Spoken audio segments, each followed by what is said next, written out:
तो welcome to the class. और चलो शुरू करते हैं आज का टॉपिक।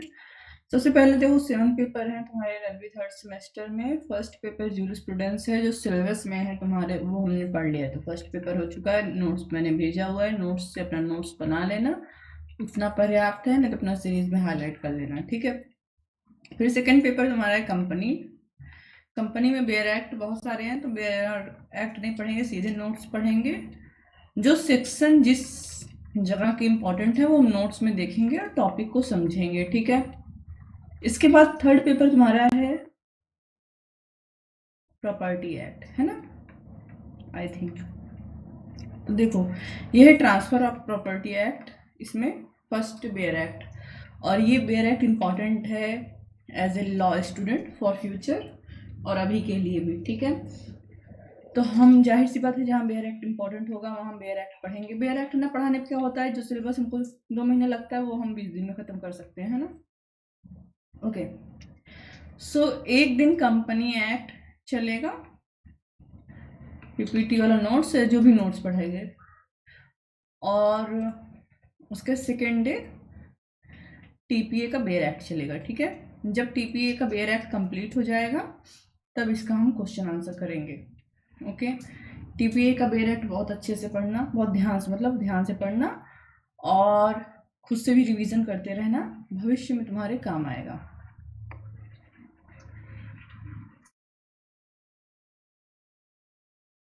चलो, ये था थोड़ा सा तुम्हारा इंट्रो, और चलते हैं आज के टॉपिक पे। तो आज का टॉपिक है कंपनी। देखो, कंपनी और फर्म में अंतर होता है। फर्म हम पार्टनरशिप एक्ट में पढ़ेंगे, ठीक है। ज़्यादा नहीं समझना है लेकिन कम भी नहीं समझना है, ओके। चलो, इंट्रोडक्शन। कंपनी आधुनिक आर्थिक और व्यावसायिक परिदृश्य में एक मूलभूत इकाई है जो आर्थिक विकास, धन सृजन और सामाजिक प्रगति के लिए एक महत्वपूर्ण साधन के रूप में कार्य करती है। ओके, कंपनी की आवश्यकता क्यों होती है? तो सबसे पहला आवश्यकता जो होता है कंपनी का, वो है कंपनी आर्थिक विकास और रोजगार प्रदान करती है, ठीक है। देखो, छोटी छोटी कंपनी हो चाहे बड़ी कंपनी हो, सभी रोजगार देते हैं, ठीक है। ओके, जिसे देखो, एक कंपनी ओपन होगी, मान लो छोटी कंपनी है, फिर उसने अपने यहाँ कुछ वर्कर रखे, ठीक है। ठीक है, मान लो 4 वर्कर रखे, तो 4 को क्या दिया? रोजगार दिया, ठीक है। बड़ी कोई कंपनी, मान लो टाटा समूह है, ठीक है। बड़ी कंपनी 1000 लोगों को रोजगार रोजगार प्रदान कर रही है, ठीक है। और जब लोगों को रोजगार मिलता है तो अर्थव्यवस्था स्थिर होती है, मजबूत होती है और बढ़ावा मिलता है, ठीक है। ओके, देखो, इसमें जो बहुत ज़्यादा भूमिका निभाते हैं, सभी निभाते हैं, छोटी और बड़ी कंपनियां। छोटे और मध्यम उद्यम, जिसको हम एसएमई भी कहते हैं, उनकी भी बहुत महत्वपूर्ण भूमिका होती है, बट इतना याद नहीं रखना है, ठीक है। ओके, ये जो है भारत के जीडीपी में करीब 30% का योगदान देते हैं, ठीक है। और कम से कम 110 मिलियन लोगों को भारत में रोजगार भी प्रदान करते हैं। ओके, तो आर्थिक विकास और रोजगार प्रदान करते हैं। दूसरा क्या इंपॉर्टेंस होगा? पूंजी संग्रहण में मदद करते हैं। अब देखो, एक व्यक्ति अकेले अरबों की प्रॉपर्टी नहीं इकट्ठा कर सकता, ठीक है। हो सकता है कि उसको समस्या हो, ओके, बट एक कंपनी पूंजी इकट्ठा कर सकती है। बड़ी कंपनी है, उसमें छोटी कंपनी है, फिर उसमें कम लोग निवेश करते हैं, बड़ी कंपनी है ज़्यादा, लेकिन कंपनी की आवश्यकता के हिसाब से पैसा निवेश होता है, संसाधन एकत्र होते हैं, ठीक है, जैसे कि शेयर मार्केट वगैरह के माध्यम से, ठीक है, इत्यादि। तो एक व्यक्ति उतना पैसा संग्रह नहीं कर पाएगा जितना कंपनी कर सकती है। जोखिम का वितरण रहता है। देखो, एक व्यक्ति अगर कोई काम अकेले करता है, तो अभी कंपनी क्या, ये हम नहीं देख रहे हैं, क्योंकि हमें क्वेश्चन आंसर लिखना है, इसलिए हम क्वेश्चन आंसर के हिसाब से देख रहे हैं, ठीक है, जो तुम्हारे सिलेबस में लिखा है टॉप, उसके हिसाब से देख रहे हैं। अभी कंपनी क्या है ये देखेंगे, ठीक। अब देखो, एक व्यक्ति का अगर 1 लाख का नुकसान हो जाए, 1 करोड़ का नुकसान हो जाए, ज्यादा भार आ जाएगा उस पर। एक बड़ी कंपनी है, वो किसी एक व्यक्ति की नहीं होती, उसमें कई लोग हिस्सेदार होते हैं थ्रू शेयर, ठीक है। और अगर कंपनी को कोई नुकसान हुआ, कोई जोखिम हुआ, तो वो जोखिम सभी शेयरधारकों में बराबर वितरित होता है, ठीक है। नवाचार और प्रौद्योगिकी,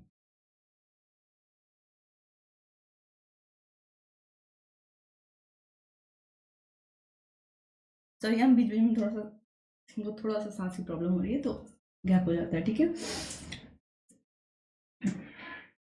देखो, नवाचार और प्रौद्योगिकी, ठीक है।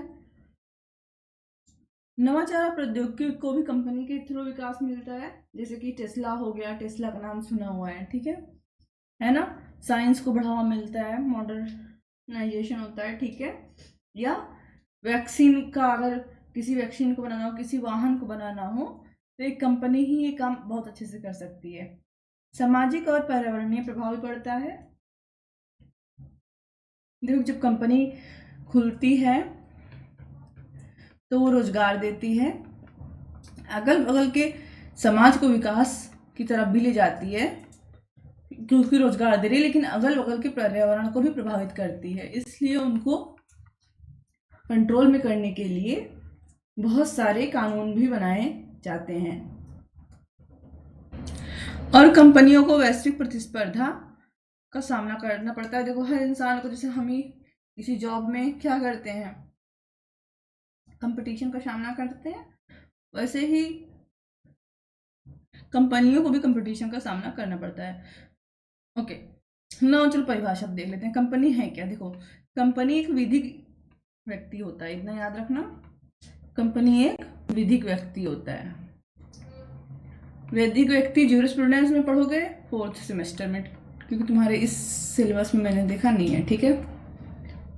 ओके, जिसको विधि मान्यता दे, ठीक है।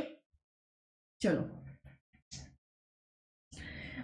विधिक व्यक्ति कह दो, या कंपनी को आप कृत्रिम व्यक्ति कह लो, ठीक है। कंपनी को क्या कह लो?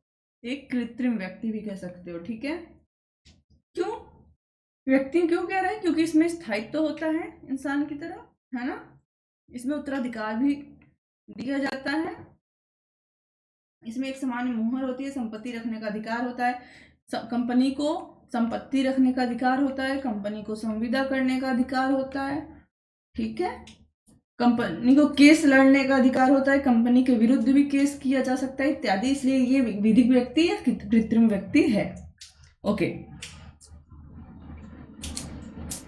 इतना करने के बाद एक प्रॉपर परिभाषा के लिए हम सेक्शन 220 में जा सकते हैं, भारतीय कंपनी अधिनियम 2013 की धारा 220 में, ठीक है। ये कहती है कि इस अधिनियम या किसी पिछले कंपनी कानून के तहत शामिल हुए, देखो ये परिभाषा क्लियर नहीं है। ये कहती है कंपनी का अर्थ है किस अधिनियम कंपनी एक्ट 2013 या किसी पिछले कंपनी कानून के तहत शामिल की गई कोई कंपनी। मतलब ये कंपनी को परिभाषित नहीं कर रही, बस ये बता रही है कि कंपनी का मतलब इस अधिनियम की कंपनी या पहले, इससे पहले जो कंपनी से संबंधित 2013 से पहले अगर कोई कंपनी संबंधित ला था और उसके अंतर्गत कोई कंपनी बनाई गई होगी तो वो कंपनी। इंसान, फॉर एग्जाम्पल, अगर हमें गाय को परिभाषित करो तो कह दो जो गाय मेरे, देखो गाय को हम परिभाषित करते थे बचपन में, ऐसे लिखते थे गाय के 4 पैर होते हैं, पूंछ वगैरह वगैरह। लेकिन अब ऐसे परिभाषित करते हैं कि जो गाय मेरे घर में बंधी हुई है या जो पड़ोसी के घर में बंधी हुई है या जो पहले बंधी हुई थी, तो हम गाय को परिभाषित नहीं कर रहे, मतलब क्लियर परिभाषा नहीं दे रहे, ठीक है।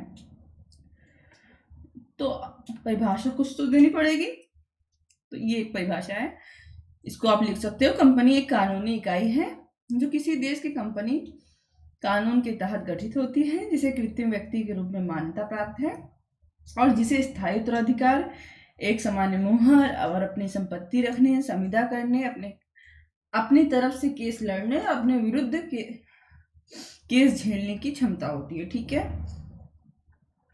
क्योंकि सेक्शन 220 में तो सिर्फ ये लिख दिया गया है कि इस एक्ट के तहत कंपनी या पिछला कोई कंपनी, बस। इसी विशेषताएं देख लेते हैं, ठीक है। क्या विशेषता है, ठीक है। कंपनी जो है अलग कानूनी इकाई होती है, ठीक है। अपने आप में एक व्यक्तित्व होता है, ठीक है। यह अपने सदस्यों से स्वतंत्र रूप से मौजूद होती है। इसका क्या मतलब हुआ?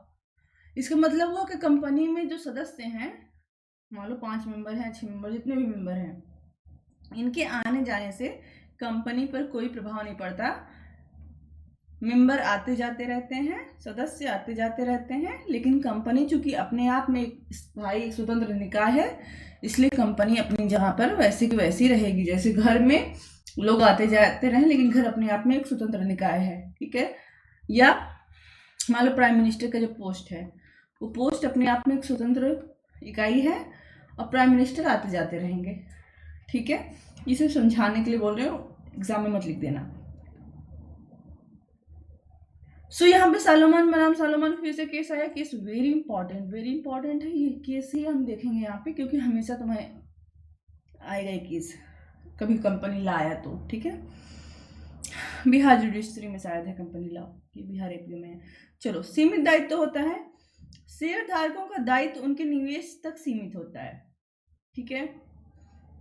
देखो इसका क्या मतलब हुआ,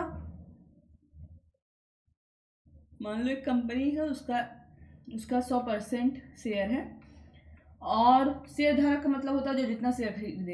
एक व्यक्ति ने 5% शेयर खरीदा है। अब कंपनी को जो लॉस हुआ, तो व्यक्ति जितना शेयर खरीदेगा उतने परसेंट तक ही उसका दायित्वाधीन बनेगा, ठीक है। ओके। स्थायी उत्तराधिकार होता है। सदस्यों में परिवर्तन के बावजूद कंपनी का अस्तित्व बना रहता है, ठीक है। शेयरों का ट्रांसफर। सार्वजनिक कंपनियों में शेयर स्वतंत्र रूप से ट्रांसफर होते हैं, जो पूंजी प्रवाह को सुगम बनाता है।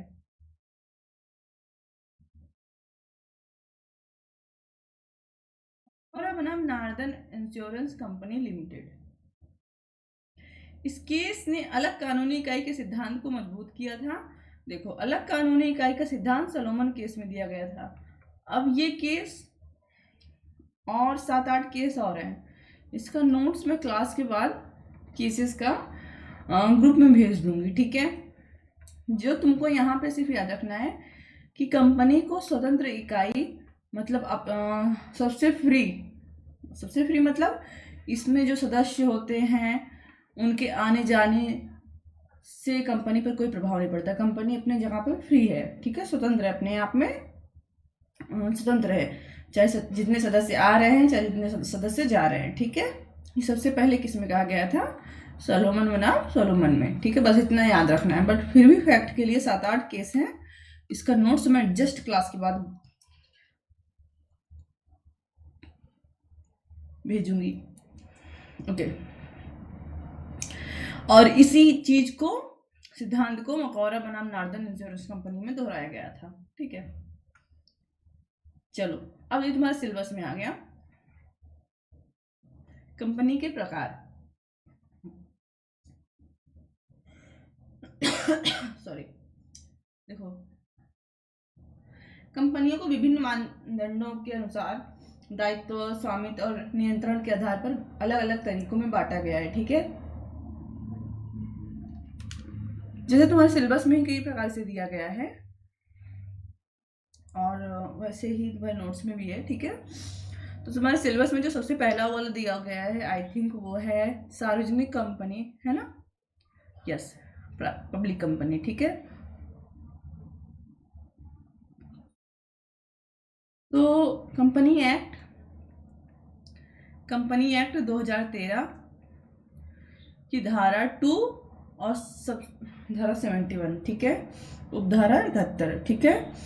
इसमें सार्वजनिक कंपनी को परिभाषित किया गया है। तो अगर तुम लोग नेट के एग्जाम के लिए या किसी ऐसे एग्जाम के लिए तैयारी कर रहे हो, LLB के लिए एग्जाम के लिए, तो तुमको याद करना है, क्योंकि एग्जाम में आएगा। मान लो आ गया सार्वजनिक कंपनी का जैसे आप क्या समझते हैं कंपनी के प्रकार को, तो वो ही लिखना ही पड़ेगा, ठीक है, कि सेक्शन 271 में दिया हुआ है, ठीक है। ओके, चलो, तो सार्वजनिक कंपनी को 271 में परिभाषित किया गया है। तो जाहिर सी बात है, सबसे पहली बात तो कि सार्वजनिक कंपनी है, पब्लिक के लिए है, तो प्राइवेट कंपनी नहीं है ये, ठीक है, ये परिभाषा में लिखा हुआ है, ठीक है। इसमें कम से कम जो मेंबर होंगे मिनिमम 7 होंगे, मैक्सिमम की कोई लिमिट नहीं है, ठीक है। मैक्सिमम कितने भी पब्लिक कंपनी में कम से कम 7 सदस्य होने चाहिए। अगर 7 से कम सदस्य हैं तो पब्लिक कंपनी नहीं बनेगी, ठीक है। मैक्सिमम कितना भी हो सकते हैं। उसी प्रकार निदेशक जो होंगे वो कम से कम 3 होंगे, 3 से कम निदेशक नहीं होंगे, मैक्सिमम कितना भी बोलना, ठीक है। चलो, और क्या कर सकती है सार्वजनिक कंपनी? पब्लिक को ऑफर दे सकती है, मतलब निमंत्रण दे सकती है, आमंत्रित कर सकती है, किस चीज के लिए? शेयर खरीदने के लिए, ठीक है। ओके, चलो,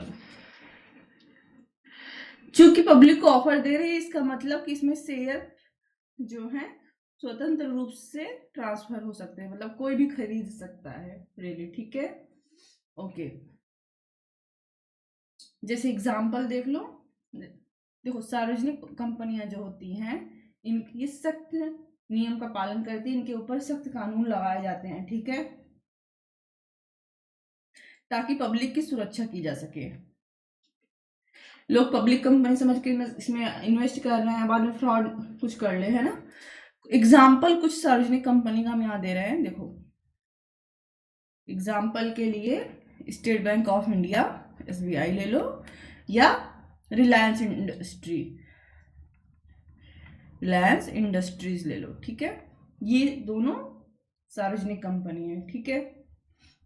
अब इसकी लाभ क्या है? तो चूंकि पब्लिक कंपनी है, तो पूंजी तक पहुंच सार्वजनिक पेशकशों के लिए आराम से होती है, ठीक है। बाजार में उपस्थिति होती है इसकी बाजार में, मतलब पब्लिक के लिए, तो सबके लिए उपस्थिति है, ठीक है। और शेयरों का ट्रांसफर आराम से हो सकता है। नुकसान क्या हो सकते हैं इसमें, ठीक है। तो अनुपालन मैंने पहले ही बोला कि कठोर नियमों के अंतर्गत इसके नियम बनाए जाते हैं, ताकि लोगों के साथ कोई जो है फ्रॉड वगैरह ना हो सके, ठीक है। निजी कंपनी नहीं होती है ये, तो निजी कंपनियों से थोड़ा सा टकराव भी रहता है, ठीक है। और इसका अधिग्रहण जो शत्रुता पूर्ण किए जाने की संभावना होती है। ओके, तो इतना नहीं याद करना तुमको, बस जो तुमको याद करना है कौन से सेक्शन में है, कैसे बनता है, कितने सदस्य होते हैं, ठीक है। चलो, अगला है प्राइवेट कंपनी। तो देखो प्राइवेट कंपनी 268 में है, लेकिन चूंकि सिलेबस में तुम्हारे पहले सार्वजनिक कंपनी थी, इसलिए 271 उन्होंने पहले पढ़ लिया, ठीक। ओके, तो जाहिर सी बात है निजी कंपनी है, तो तुम इसमें लिख सकते हो कि जो पब्लिक कंपनी ना हो, ठीक है। विशेषताएं क्या है? अधिकतम 200 सदस्य होते हैं। देखो पब्लिक कंपनी में मिनिमम 7 सदस्य थे, मैक्सिमम का कोई वो नहीं था, ठीक है। जबकि प्राइवेट कंपनी में मैक्सिमम 200 हो सकते हैं, ठीक है। कर्मचारी की बात नहीं हो रही है, सदस्य की बात हो रही है, ठीक है। कर्मचारी और सदस्य में अंतर होता है। सदस्य वो होते हैं जो शेयर होल्ड करते हैं, ठीक है। शेयर होल्डर मतलब जाहिर सी बात है, मान लो तुम्हारे घर में कोई प्रॉपर्टी है और जिसका जिसका उसमें हिस्सा हो, तो वो सब एक प्रकार से उसमें मालिक हो गए, हिस्सेदार हो गए। और कर्मचारी कौन है? वर्कर, ठीक है। कर्मचारी की बात नहीं हो रही कहीं पर भी, ठीक, ये याद रखना। चलो, प्राइवेट कंपनी में एक चीज और होती है, शेयर को जो ट्रांसफर करना प्रतिबंधित होता है, ठीक है। आप पब्लिक के लिए चूंकि नहीं है, प्राइवेट कंपनी है, प्राइवेट लोग चला रहे हैं, तो अपना शेयर जो है उस पर प्रतिबंध लगा के रखते हैं, ठीक है। और शेयर को बेचने के लिए जो पब्लिक को आमंत्रित किया जाता है, पब्लिक कंपनी में जो हमने देखा, वो यहाँ पे नहीं होता, ठीक उसका उल्टा होता है, याद रखना। ठीक है, तो देखो मैक्सिमम 200 सदस्य होंगे, तो मिनिमम कितने होंगे? प्राइवेट कंपनी के लिए मिनिमम 2 सदस्य होंगे। ठीक है, यहाँ मैंने नहीं लिखा है, मिनिमम 2 मेंबर। ओके, इसको हम हाईलाइट कर दे रहे हैं, तो तुम लोग इसको जरूर अपने नोट्स में वैसे है तुम लोग के। ठीक है, और दो मेंबर, 2 सदस्य मिनिमम, और 2 निदेशक की आवश्यकता होती है। ठीक है, 2 निदेशक की आवश्यकता होती है। ओके, लाभ क्या होता है? तो इसमें लचीलापन होता है। ठीक है, प्राइवेट कंपनी है, और कम नियामक की आवश्यकता होती है। लचीलापन होता है, मतलब देखो प्राइवेट कंपनी है, खुद से लोग स्टार्टअप के द्वारा शुरू कर रहे हैं। ठीक है, छोटे छोटे लोग अपना स्टार्टअप अपना पैसा लगा के शुरू कर रहे हैं। पब्लिक कंपनी है नहीं कि लोगों को इसमें बहला फुसला लिया जाए, है ना। जैसे कि जोमेटो ले लो। जोमेटो पहले क्या थी? प्राइवेट कंपनी थी। ठीक है, अभी वो पब्लिक कंपनी हो गई है। पहले वो क्या थी? जोमेटो प्राइवेट कंपनी थी। ठीक है, तो वो जब प्राइवेट थी तो उसमें बहुत ज़्यादा कड़क नियम नहीं लागू होते हैं। ठीक है, क्योंकि उनको शेयर वगैरह बेचना नहीं रहता, तो किसी के साथ फ्रॉड नहीं कर सकते। अब वो पब्लिक कंपनी हो गई है, तब उस पर वो सारे नियम लागू होंगे जो पब्लिक कंपनी पर लागू होती है। ठीक है, ओके, और प्राइवेसी रखना अति आवश्यक होता है इसमें। ठीक है, ओके। हानियां क्या होती हैं? तो ठीक उसके अपोजिट होंगी। देखो, इसमें पूंजी सीमित होती है। प्राइवेट कंपनी में लोग मिलकर स्टार्टअप कर रहे हैं, पैसे का कोई सपोर्ट नहीं है, खुद से लगा रहे हैं। ठीक है, शेयर का ट्रांसफर नहीं हो सकता है, सीमित सदस्यों के बीच आंतरिक विवादों की संभावना हो सकती है ना। इसमें केस है हिकमैन वर्सेस केंट, ये वाला केस हम भेजेंगे, पढ़ लेना अगर पढ़ना हो तो। बाकी सोलेमन वर्सेस सोलेमन ही तुमको याद रखना है। ठीक है, नाउ थर्ड है लिमिटेड कंपनी। ठीक है, होती है जब सीमित कंपनी अपने सदस्यों के दायित्वों को शेयरों पर या गारंटी द्वारा, ठीक है, शेयरों द्वारा या गारंटी द्वारा, देखो गारंटी द्वारा बंधे होते हैं। क्या होता है? देखो, ये बात हो रही है वही जो हमने ऊपर पढ़ा, पब्लिक कंपनी या प्राइवेट कंपनी की ही। ठीक है, सेम कंपनी की बात हो रही है। इसमें मान लो पब्लिक कंपनी है या प्राइवेट कंपनी है, ठीक है, इसमें जब शेयर, कोई सदस्य है, शेयर तक ही उसकी लायबिलिटी निर्धारित हो। ठीक है, कि मान लो कि अगर कंपनी को कोई नुकसान हुआ तो जितना तुमने शेयर खरीदा है उतना ही तुम्हारे ऊपर दायित्व होगा, तुम्हारी पर्सनल प्रॉपर्टी पर कोई दायित्व नहीं जाएगा। ठीक है, ओके। गारंटी द्वारा क्या होता है?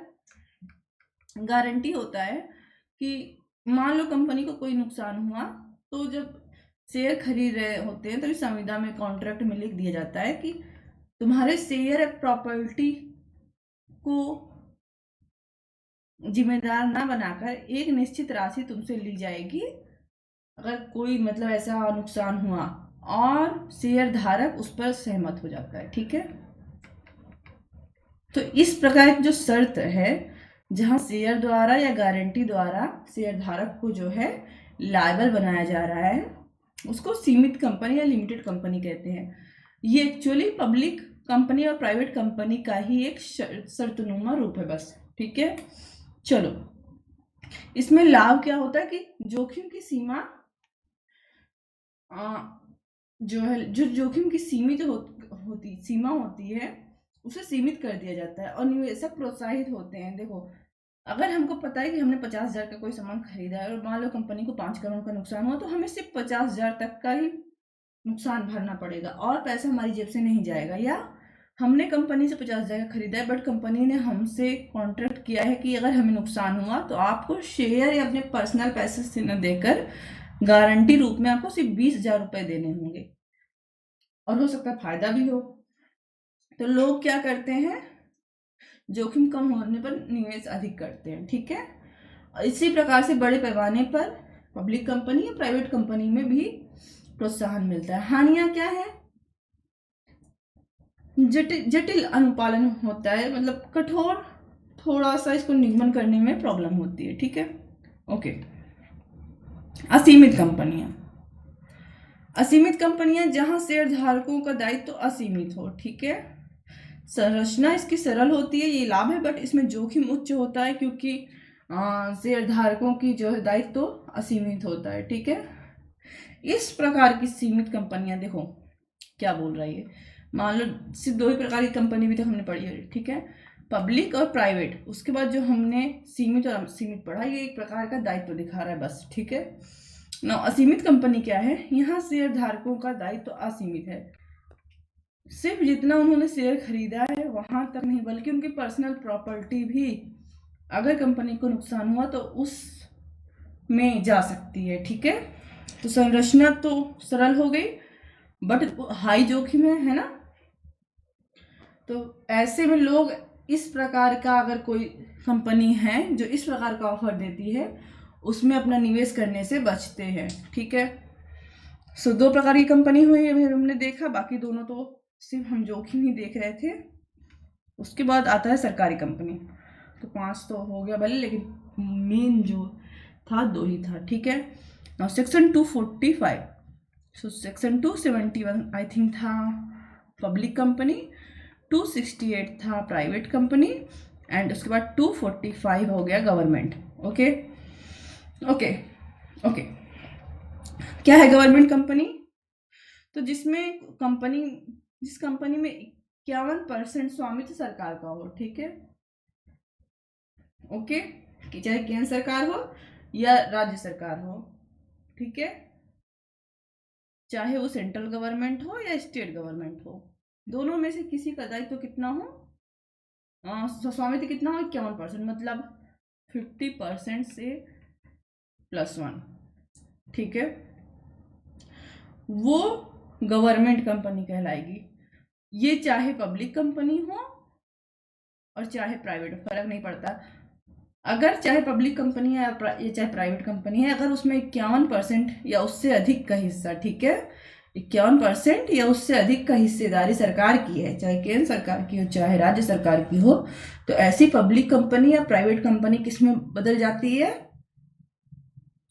सरकारी कंपनी में, ठीक है। ओके, तो लाभ क्या होता है ऐसी कंपनी का, इसमें स्थिरता होती है, भाई सरकारी कंपनी है और सार्वजनिक कल्याण के लिए काम करती है, जैसे कि भारत हैवी इलेक्ट्रिकल्स लिमिटेड है, भेल का नाम सुना हुआ है, ठीक है, इंडियन ऑयल कॉर्पोरेशन वगैरह है, ठीक है। ओके, हानियां क्या है, नौकरशाही, भाई जब जहाँ सरकार इंटरफेयर करेगी, वहाँ सरकारी लोग इंटरफेयर करेंगे, वहाँ नौकरशाही का खतरा रहता है, ठीक है। ओके, निर्णय लेने में राजनीतिक हस्तक्षेप वगैरह भी हो जाता है। ओके, होल्डिंग और सहायक कंपनी, तो होल्डिंग कंपनी 246 में है, जबकि सहायक कंपनी 287 में है।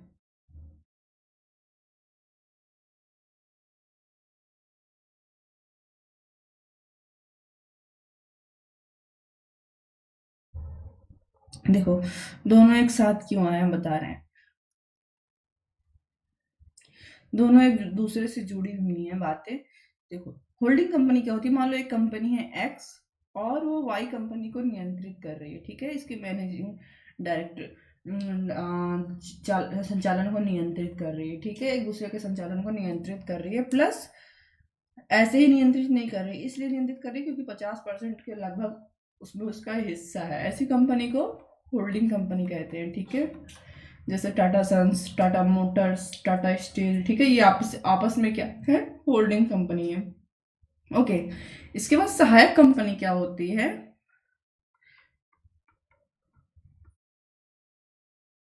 सहायक कंपनी क्या होती है, जहां पर होल्डिंग कंपनी पूरी कंपनी को पूरी कंपनी को कंट्रोल न करके इसके निदेशक मंडल को सिर्फ कंट्रोल करती है, ठीक है। इसलिए सहायक कंपनी अपने आप में स्वतंत्र होती है। ये भी 50% एक दूसरे में हिस्सा रखते हैं, ठीक है। यहाँ पर सहायक कंपनी का 50% हिस्सा रहता है। अब देखो अंतर क्या है, सहायक कंपनी का 50% हिस्सा है, हो सकता है होल्डिंग कंपनी का 20% हो या 30% हो, इसलिए वो पूरी कंपनी पर प्रेशर न डाल के सिर्फ थोड़ा बहुत उसके निदेशक मंडल पर असर डाल रही है। बट होल्डिंग कंपनी दूसरी कंपनी पूरी कंपनी पर प्रेशर तब डालता है जब होल्डिंग कंपनी का 50% हिस्सा है, और हो सकता है बाकी जो दूसरी वाली कंपनी है उसका 30% या 40% ही हिस्सा हो, है ना। ओके, इसमें लाभ क्या होता है, तो जोखिम, इसमें जोखिम अलगाव रहता है, नियंत्रण कर सकते हैं। हानियां क्या होती है, जटिल शासन हो सकता है, ठीक है। ओके, अब देख लेते हैं थोड़ा सा इसका गठन और निगमन। देखो नोट्स तो मैंने अच्छे से बना के तुम लोग को भेज देना है ग्रुप में, ठीक है। ओके, फिर भी देख लेते हैं थोड़ा सा कि कंपनी का गठन और निगमन कैसे होता है। तो कंपनियां जो है निगमन नामक कानूनी प्रक्रिया के माध्यम से बनाई जाती हैं, और इसमें सबसे पहले जो आता है वो होता है MOA और AOA। MOA का मतलब होता है मेमोरेंडम ऑफ एसोसिएशन, ठीक है। तो इसका मेमोरेंडम ऑफ एसोसिएशन का मसौदा तैयार किया जाता है सबसे पहले, ठीक है। जब इसका मसौदा तैयार कर लिया जाता है, मसौदा मतलब कागजात, ठीक है, तो कंपनी के उद्देश्य और दायरे को उसमें परिभाषित किया जाता है, ठीक है। उसके बाद आर्टिकल्स ऑफ एसोसिएशन का मसौदा तैयार किया जाता है जो कि आंतरिक नियमों को बताता है।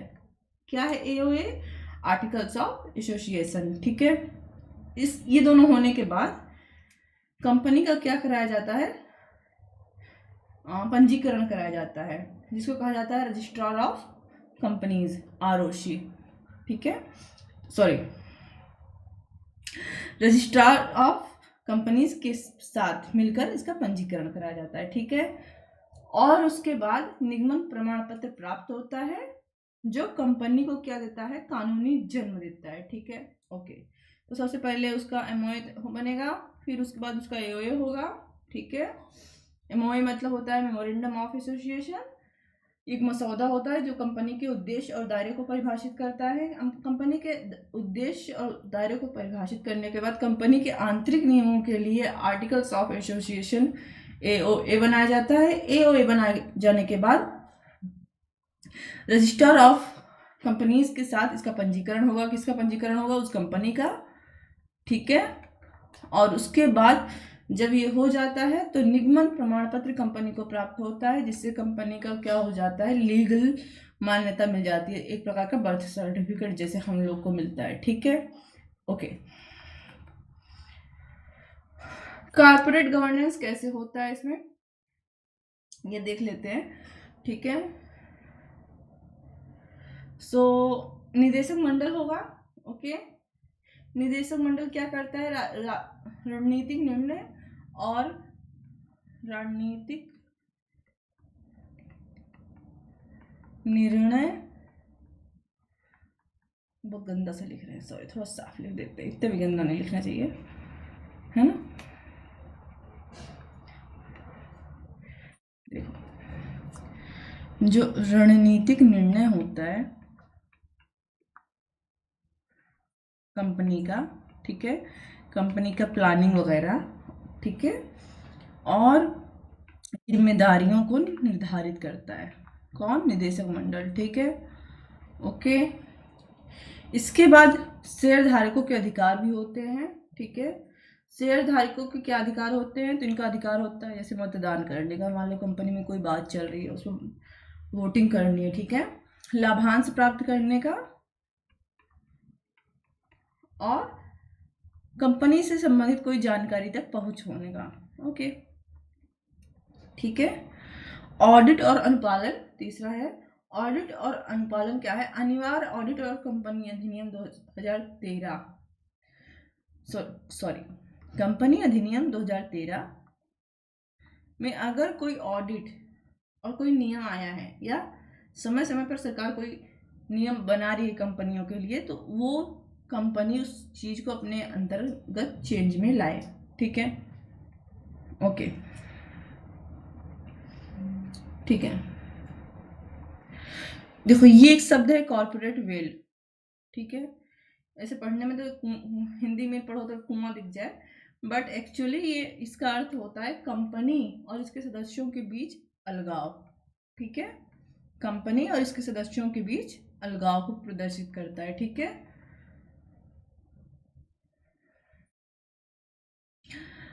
इसका मतलब क्या होता है? ठीक है, इसका मतलब ये होता है कि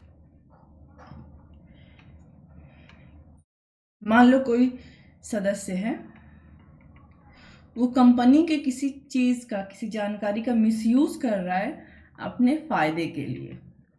ठीक है, तब कॉर्पोरेट वेल मतलब वेल उठाना अर्थात उस सदस्य के राज का पर्दाफाश करना, ताकि कंपनी को जो नुकसान हुआ है या उस सदस्य को उत्तरदायी ठहराया जा सके। ये मोस्टली कौन करता है? न्यायालय करता है। ठीक है, अगर न्यायालय के पास केस गया तो।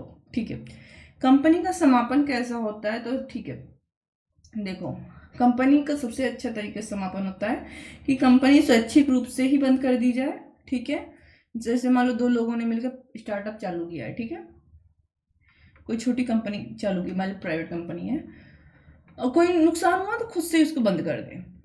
ठीक है, अगर उसका रजिस्ट्रेशन कराया था तो कंपनी को जाकर कोर्ट उसको क्या कहते हैं, रजिस्ट्रेशन को समाप्त करवाना पड़ेगा। लेकिन ठीक है, हो सकता है कि कंपनी को खुद से समाप्त नहीं किया जा सकता, तब कोर्ट का सहारा लिया जा सकता है। ठीक है, ओके। अब केस आ गया, ढेर सारे केस है, सारे केस बहुत इंपॉर्टेंट हैं, जो तुमको याद रखने हैं सब याद रख सकते हो, बट तुमको सलोमन वर्सेस सलोमन केस याद रखना है। ये सारे केस मैंने नोट्स भेजे हुए हैं। ठीक है, पढ़ लेना अगर मन करे कि नहीं मैम मुझे सभी लिखना है एग्जाम में। और देखो किस कंपनी में क्या कहा गया था, ये देख, जैसे अलग कानूनी इकाई है कंपनी, सलोमन वर्सेस सलोमन में कहा गया था।